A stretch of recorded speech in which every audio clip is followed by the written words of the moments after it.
Hey, everybody. Welcome to an amazing guest episode. Today we have Dr. Betty Martin here.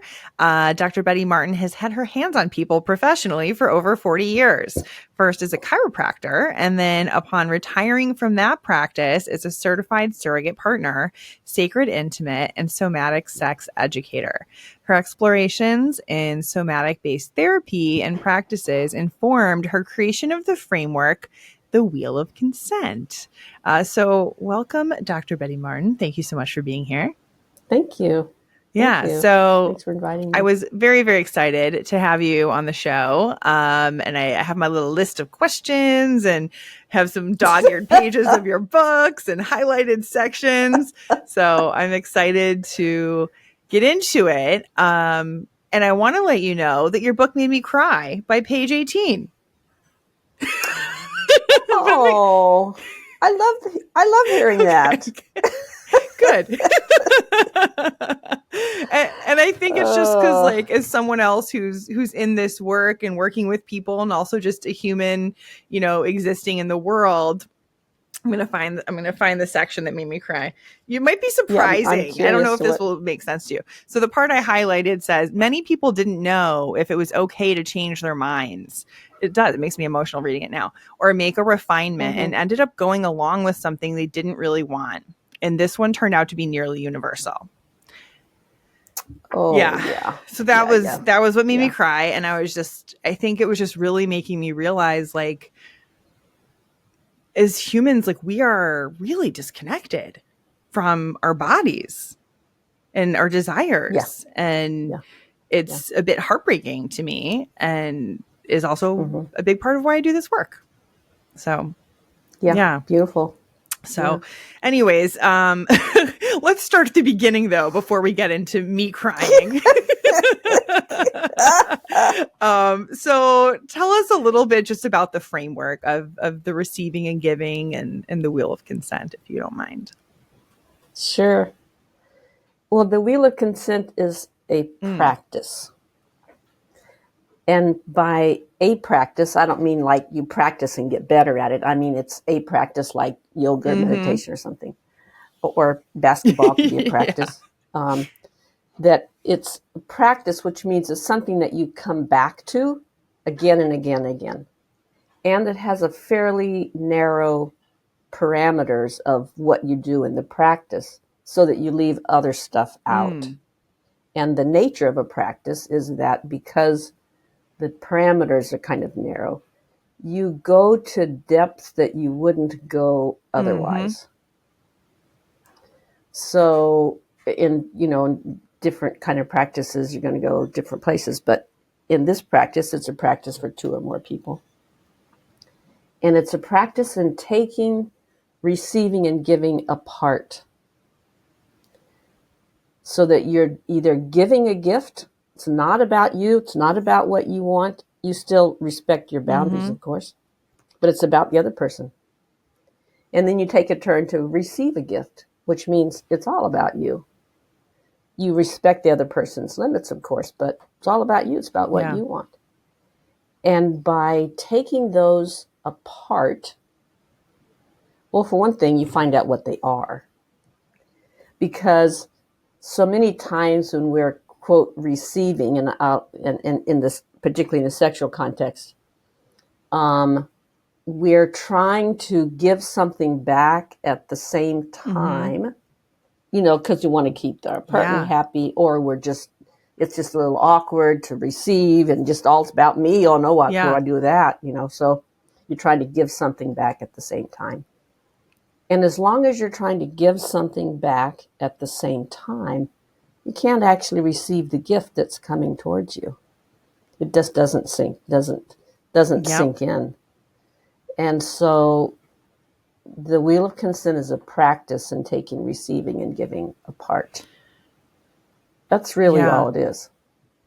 And there's 2 particular ways to do that, which we can talk about, but it's essentially a practice in taking, receiving, giving apart. It's a practice in taking turns. It was interesting. And I like you calling it a practice because, as I've been reading, it reminded me of meditation in a lot of ways. I spent 13 years being Buddhist. And so that was sort of one of the things that I connected it with, where it's like, do you get better at meditation? Is that what you're trying to do? I mean, maybe, but like, that's not the intent. It's like, the intent is to like be present and have an experience. Yeah. So I love that. Yeah. It's said that the benefit of a practice is in doing the practice. It's not because, well, you get enlightened or some other thing, you know. It's like the benefit of the practice is in the practice itself. It's in the experience of it. And then you learn about yourself. You have some experiences, and then you take that learning back into your life, of course, hopefully. And that'll be up to you to decide how you use it and fit it into your life. Okay. Yeah. So it does make me curious about sex and how this applies to sex, and if we've all just been having sex wrong. Oh, I don't know. Can you say a little bit about that? Yeah. I don't recommend spending all your time in taking, receiving, and giving apart. Yeah, that's not the point. And I sure wouldn't want to live my life that way. That's fair. Because there are times where no one's giving or receiving. You're just hanging out together and playing together. And that is what most people consider good sex, is that you're playing together and it's fluid and you're doing, you know. So the wheel doesn't suggest that you should do this all the time. That's why it's a practice. That makes some sense. But what you will find out, as if you do the practice a few times, you will find out, oh, this is where I'm afraid to ask for what I want. Or, oh, this is why it's so hard to receive. Yeah. Or, oh, no wonder I'm always the giver. Oh, interesting. Or may and the other person also feels like they're always the giver. So what's going on there? So you can have two people that both feel like they're always the giver? Oh yeah, that's probably the majority of people. What's going on there? Well, if you're giving a gift, you, by definition, take what you want and put it on the shelf temporarily. And then you go with what the other person wants. Temporarily. So that's what giving a gift is. You take what you prefer and you put it on the shelf for a little while. And most people, or many people, I don't know, a lot of people, approach sex as if it's their job to make the other person happy. And so typically in heterosexual sex, it usually works like this. The guy is doing all the work, and he thinks he's doing the thing that he's supposed to do, because that's what he saw in the video, and it made that other girl squirt, so it must be the good thing to do. Yeah. Right? So he's doing the thing, thinking that he's giving to her. And because in his mind he's giving to her, he thinks that she's receiving. Okay. At the same time, she is giving access to herself. She's giving her body because she thinks that's what he wants, because nobody ever asked her what she wanted. And if he did, she wouldn't know how to answer it anyway. And so I guess he likes it because that's what he's doing. So I'm just going to shut up and go along with whatever, because that's my way of giving him myself. Yeah. So both of them are giving. Who's receiving a gift in that? Nobody. Gosh. Yeah, it just feels like so much. And I do see this a lot with men, where like they're trying so hard. So hard. Yeah. In totally the wrong absolutely. way. Yeah. Yeah. And it's not landing. And sometimes, the way I'll try to frame it with them is like, you're giving 100% effort, and maybe on a good day, 50% of that is being received. And so there's a lot that's like going unnoticed. But if you redirect your efforts, then maybe 100% gets received. So I try to work with people on that. Well, that's assuming that you're reading her mind. Well, there needs to be communication. 100%. That's like step one. But I think, as you said, a lot of people don't know how to answer the question. And that's something I've run into a lot as well. Where it's like someone might say, okay, well, like, what do you want? Like, hey, like, I'm here. I'm willing to do whatever. Like, let's go. And sometimes the person being asked is like, I don't know. Very often. It's very often the case. Yeah, that introductory chapter in the book that you were crying about, it's about how I discovered this in working with clients, that the wheel of consent is based on two different questions. One is, how do you want me to touch you for 3 minutes? Called 3-Minute Game. It was developed by a man named Harry Faddis. How do you want me to touch you for 3 minutes? And then you answer, negotiate, and then you set the clock and you do that for 3 minutes. And the other question is, how do you want to touch me for 3 minutes? Which is a very different question. And then you negotiate that, and so you're both happy, and you set the timer and do that for 3 minutes. And of course, you can change your mind, as you noted in the book. But when I started doing this with my clients, one of the first things I noticed was I would ask people what they want, and they had no idea. Or they'd say, oh, gosh, I'm always the giver. I don't know. And chances are, if you ask their partner would say, yeah, I'm always the giver. Which is like, it's beautiful in a way. We're all wanting to give. That's lovely. But just take turns. And then you have to acknowledge, who's being the giver and verbalize it. And who is, and you don't, nothing happens until you ask for what you want. Nothing happens until you ask for what you want. It's so hard though, Betty. So that means it's so hard. It's hard. Like reading this, it's hard. Part of me is like, gosh, I think I'm like way better at asserting my boundaries than the average person. And I know I've had moments where I'm in a sexual situation and I'm kind of like, oh, okay, it's not that bad, but it's like not really working for me. And like, should I say something? But like, this is like maybe our first time having sex. And is that weird? And I don't want to, and it's like all this stuff comes up and I'm like pretty good at it. You know what I mean? Oh, yes. Yeah. Totally. So like, what do you think that is? Like, what is that stuff that comes up? And like, how do we work through some of it? Well, I think,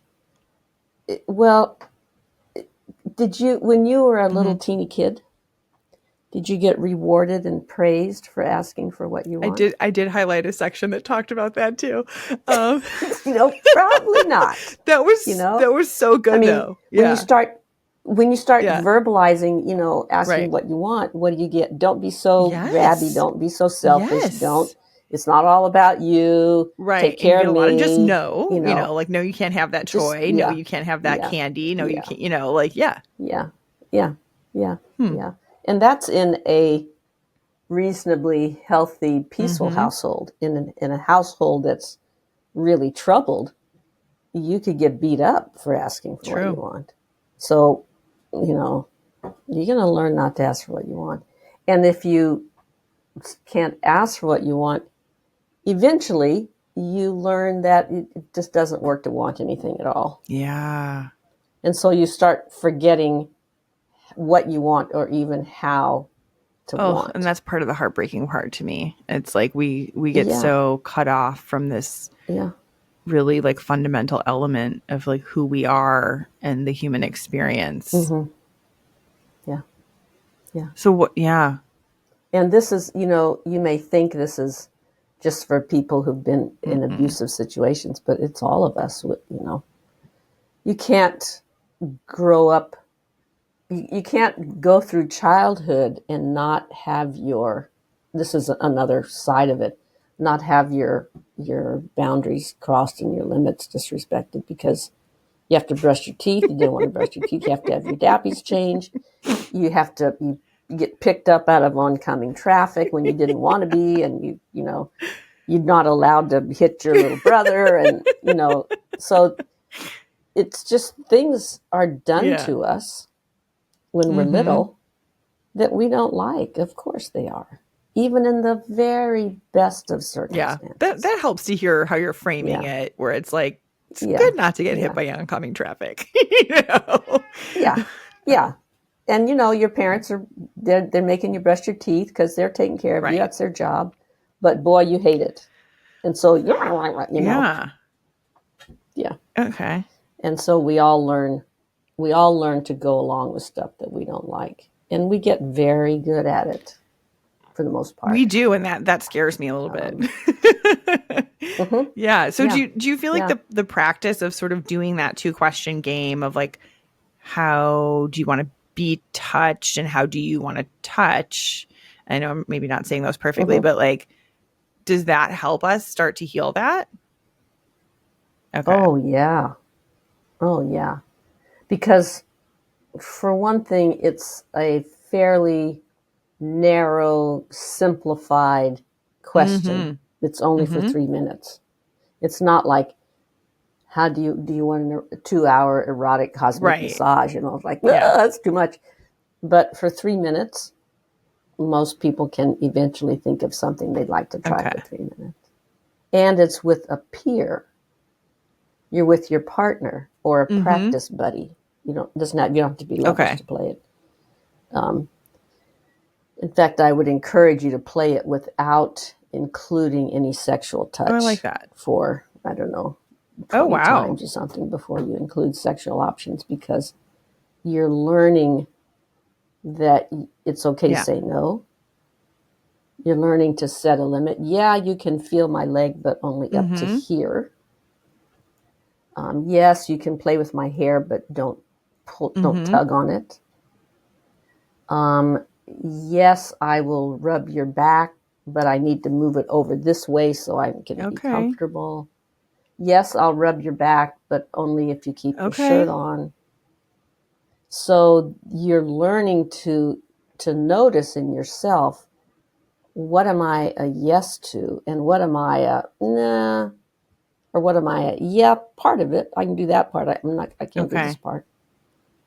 So you start to learn that it's okay to say no. It's okay to say yes. It's okay to negotiate, and you gain the skills to do that.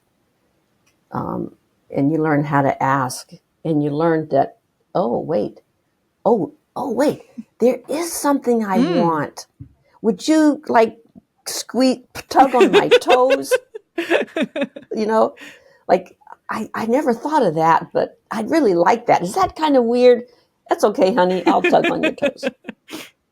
So you learn to trust.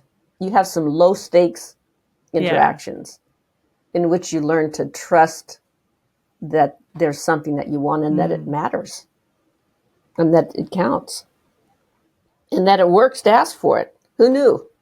Yeah. Who knew? I like that idea. So it's much easier to learn and practice if you start low stakes, which for most people means at least some clothing on and not a sexual or genital touch. I mean, any touch can be sexy, but if your intention is to get everybody turned on, it's hard to learn that way. You just not gonna, because your habits are so strong. You're just going to start. It's like too much energy and different competing attentions. So, and actually, I don't know how anybody lives without the 3-minute game. Actually, I know, and so many people have never played it. I've never played it. Yeah. Oh my gosh. Well, now that I got your book, I will.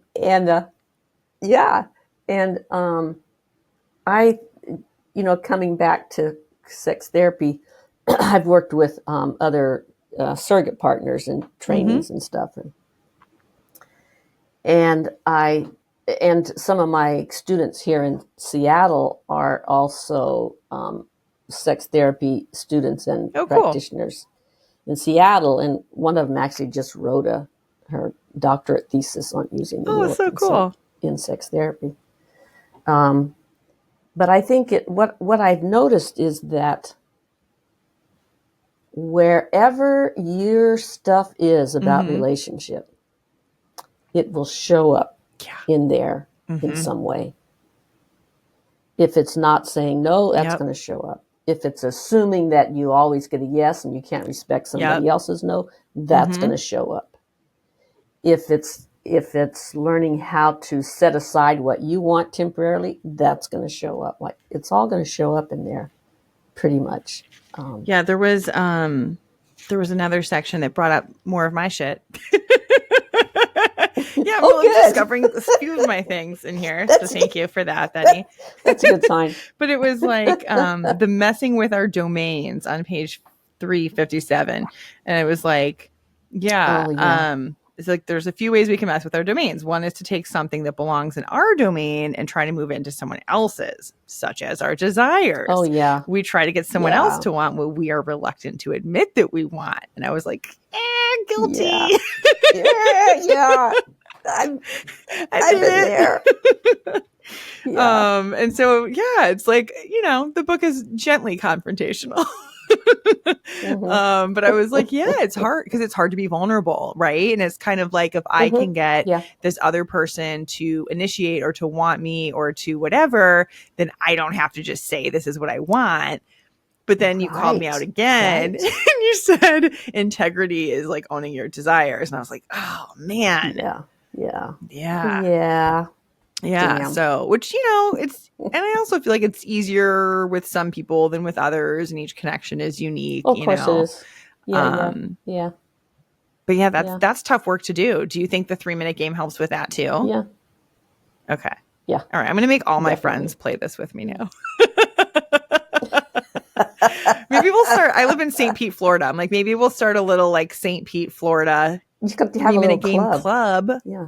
Led by me. Yeah. And maybe you could come visit us one day. Yeah, totally. But I think it's cool how powerful it is. And, St. Pete's kind of a hippie town a little bit. And so there's, I just met a guy who hosts cuddle parties. So I'm like, okay, cool. Yeah. Oh, yeah. Yeah. And you've been involved with cuddle parties, haven't you? Okay. Yeah. Tell me about that. Yeah, I love cuddle party. Gosh, ages ago, 30 years ago or 20 years ago or something, when I had my practice in a studio as a sex coach and surrogate partner, I used to do these little evening slumber parties, and we actually would spend the night, everybody in pajamas, and ask all the sex ed slumber parties. You ask all the sex questions you want. Oh my God, that's so fun. We drew them out. It was so fun. And everybody's in pajamas and, lounging about. And it was so fun. And then I heard somebody talking about this thing called Cuddle Party. This must have been about 2000, 2005 maybe. And I thought, oh yeah, we already do that. No, we don't need that. And then it came across my desk again. So I looked at the website, and that was in the days before everybody had a website. So they had a website. So, well, that's the real deal. They have a website.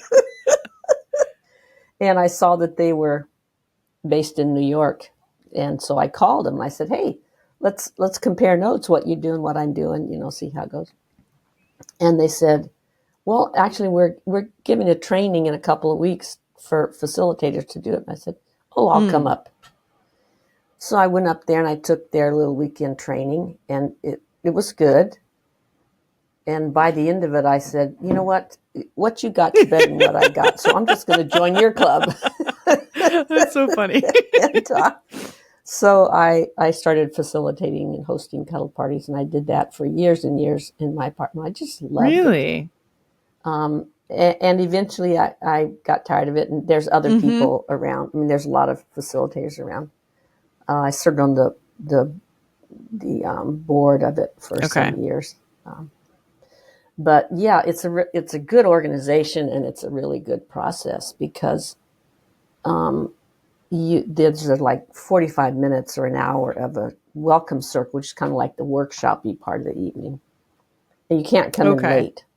So everyone's introducing themselves. You go over the rules of which, including if you're maybe say no, if you have to ask somebody before you touch, and, as you would expect, those kind of rules.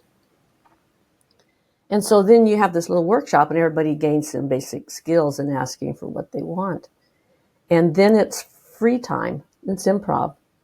So then you have another hour and a half or 2 hours to just cuddle and touch and share. People do. I mean, everyone stays their pajamas stay on. That's Okay. rule number one. Pajamas stay on the entire time.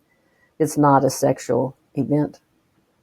And so they're getting back rubs and foot rubs and cuddles and head scratches. And, sometimes people kind of take a little That's so nap, cute. So people get an opportunity to learn some basic skills and then put them into practice. It's really great. I Yeah. love that. And I think it Yeah. is good to have a practice opportunity. And that Oh, seems yeah. like something that's like whether you're single or whether you're in a relationship, if you're looking Mm-hmm. to kind of like reconnect with your yes and your no and what Mm-hmm. is your domain and what is Mm-hmm. not your domain, Yeah. that it would just be a Yeah. very kind Yeah. of safe practice environment for that. Yeah. Yeah. It's also really great because, as you know, touch is a primary human Mm-hmm. need that is not about sex. And so we need touch that's not about Hmm. sex. And we need to be able to separate them so we can tell the difference. Because most Americans, I think, conflate the two very Yeah. easily. And so they think, well, if touch is happening, then sex is somewhere around here close by, It does seem that way. which either they may want or may not want. But to really separate them and experience touch that isn't about sex at all Yeah.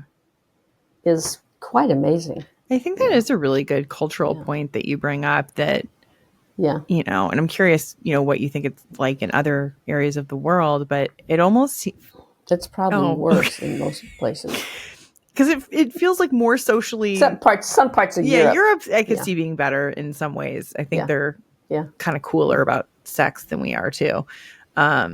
But yeah, it feels more socially acceptable to like pursue sex as opposed Mm-hmm. to Yes. Right. pursuing affection or wanting that. Yeah.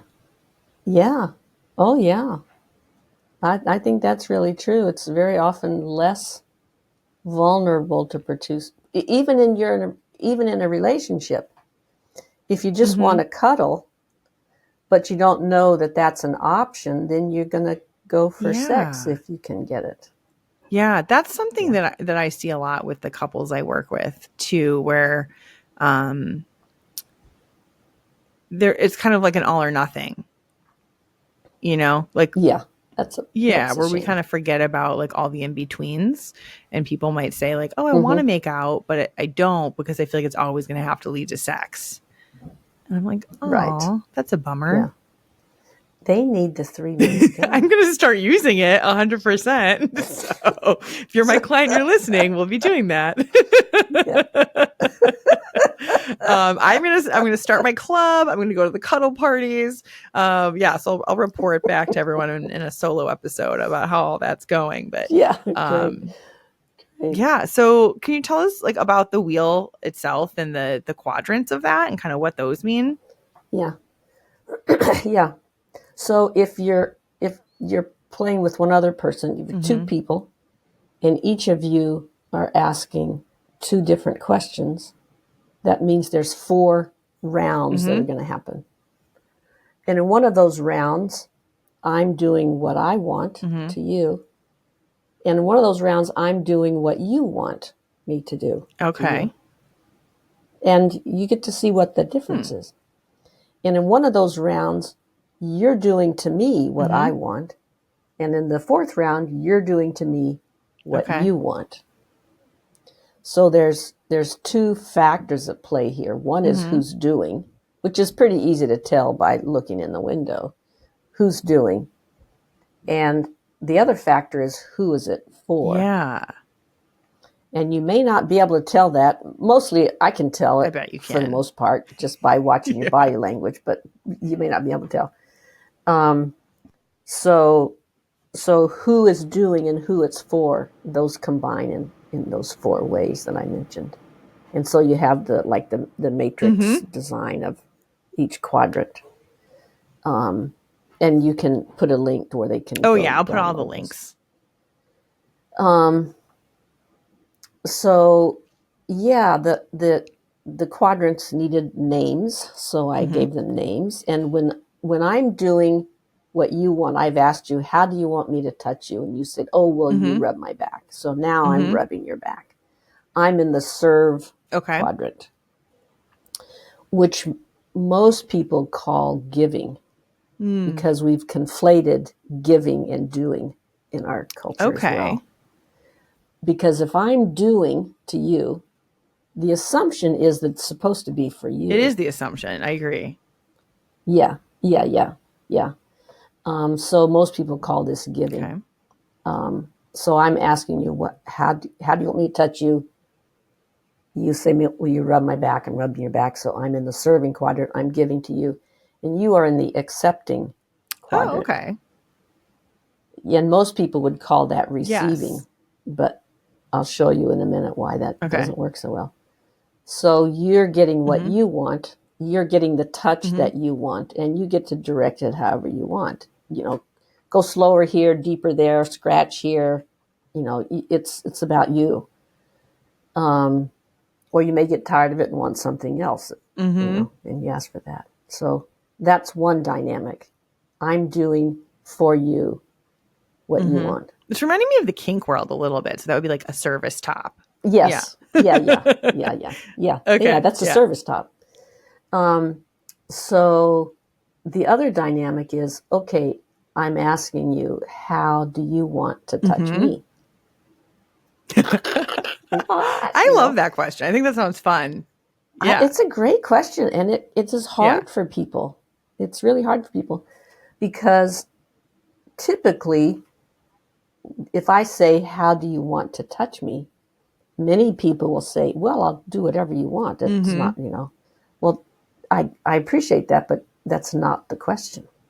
The question is, what do you want? And some people just can't figure that out, but it's basically, how do you want to feel me up in a way that's enjoyable to you? Right. It's like, if my body is your playground, because it's for where do you your want to pleasure. go? Yeah, my body is yours, baby. My body is your playground. And so then I ask, how do you want to touch me for 3 minutes? And then you say, well, let's see, can I feel up your legs or can I play with your hair or whatever it is? And I say, you can feel my legs up to here. So I've set a limit. I'm happy to give you this part of my body, but I'm not going to give you this part of my body. Yeah. So then you're in the taking quadrant. Yeah. Which means you're doing what you want to me within my boundaries. And a lot of people have a problem with that word taking because they think it means stealing. Yeah. But it's actually not. It's receiving a gift that you have to reach out and collect the gift. And it's a gift because I'm giving you this part of my body for this period of time. So, and that's a real gift. Yeah. So taking is receiving a gift. So you're in taking, and then I'm in allowing. Okay. I'm allowing you to do this thing that we've agreed on. Okay. To me. And so that's the 4 quadrants: serve, accept, take, and allow. Okay. That makes sense. Yeah. And each quadrant will challenge you in a different way. Each quadrant will have its own sort of delight and joy, different things that you can do in them. Each quadrant will kind of grow a particular set of skills. I like that. I think I can see how this could be applied in a lot of different situations too. And it's very like structured in a way that's not super intimidating to people, but kind of allows them to grow and learn and step into different roles and notice what feels best and most natural and what's sort of a growth edge. Yeah. And you'll find some growth edges. I mean, I found the growth edges just reading the book. So I believe you. And you'll also hopefully have some fun. Absolutely. And I just like anything that changes it up. I think we have such a like a script, a social script of like, this is what sex is and this is the order it goes in, and just something that's like, what if we just take all that away and we're going to create this little container and just like see what happens? With consent, of course. Exactly. Yeah. So I don't know. I'm also curious just about how you got into this work. So, I mean, you were just like regular old chiropractor I was a regular old chiropractor. For a while. And for a while, about 30 years. And then in my mid-40s, after divorce, I took a workshop with the Body Electric School for women about sexuality, which is all their workshops are about sexuality. And this was in 94 or 95. Okay. That's when you were just a little squirt. I was like 14, 15. And it was just a mind blower for me. I just like, oh my gosh, there's all these possibilities. And what I learned that really kind of hit me hard at that point was, my eroticism belongs to me. And it hit me so hard that I thought, well, who did I think it belonged to? Like, well, of course it does. Like, what was I thinking all those years? And I realized that as a girl growing up in the 1950s, I thought it belonged to everybody else. So, my eros was always supposed to be in response to somebody else's desire. I think that still exists in 2024. And I think that's really, I think that's really true. But it was definitely the case then. More so, And so I came out of it realizing that, wait a minute, this belongs to me. Yeah. My body is the source here. And what is my body capable of? And how does my body work? And how are my feelings attached to it? And, just lots of ahas there. And I just dove in there. I took other workshops with them. I met with a few colleagues and girlfriends, and we explored. And it became a spiritual path for me of sorts for some years. And learned a lot about myself. And at some point, after some years, I thought, I want to offer this to other people. And I had already been doing co-counseling, peer counseling for 30 or 40 years. So that was the foundation of listening and being present with people. And I closed my chiropractic office on this little island where I live near Seattle, moved into the city, opened up a new studio, and started offering sex coaching, basically. And it was interactive. We actually did things with each other. And on one of those workshops during those years, I learned the 3-minute game at the Body Electric workshop. And so I took it home and dusted it off and used it with my clients, thinking, well, this will be a way to transition from the history-taking, talking part of the session to the hands-on part. And this will give me a chance to see what their comfort level is, what their skill level is, just kind of. And it did show me that, and showed me much more, because it showed me that when you ask somebody what they want, they usually don't Yeah. know, or they very Yes, often don't absolutely. know. Or they have a very narrow idea of what's Right. possible, or they think they want to give, Mm-hmm. or all kinds of stuff. So all these things all these confusions and questions and would come up and showed where people were lost or confused, or and so that's when I started really diving into it with clients Okay. mostly, because I was playing it with pretty much everybody So who walked interesting. in I the mean, door. also, how did you get this Yeah. business going? Like, was sex coaching even a thing then? Like, I feel like you just invented something and it happened Well, to just work it really was well. before it was before Yeah. websites. It was before websites. So I designed a little pamphlet, Okay. threefold, Yeah. page, put it in the sex toy Okay. store, and other like community Okay. centers and things. And I already had a list of people that I knew that were in the healing, personal development world, and women's Mm-hmm. groups and stuff like that. So I just said, hey, this is That's what I'm doing. amazing. Um, I think I just and love that you're just like, yeah, I'm going to make up my own job and I'm going to do it and it's going to work. And it yeah, did. yeah, yeah. And there were other people Okay. doing it. We called ourselves Sacred Mm. Intimates, that was a term that was coined again by Harry Faddis and Body Electric folks. Sacred Intimate meaning we're going to be interactive, and I'm going to support you and guide you in whatever way seems useful and whatever way works for me Yeah. and you.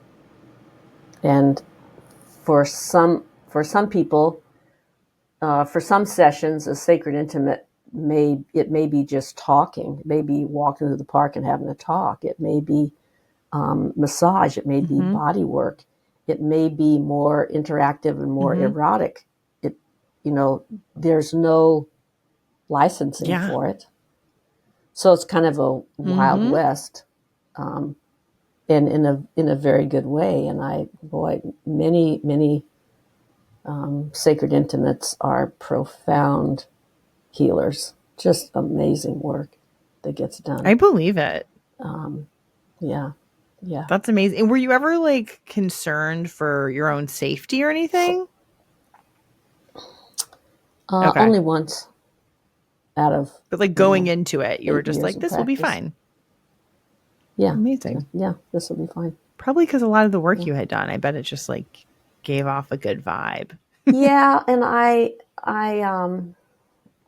for the first couple years, I was working very gently and slowly, and we were clothed, and so it was a lot of very gentle Mm-hmm. steps.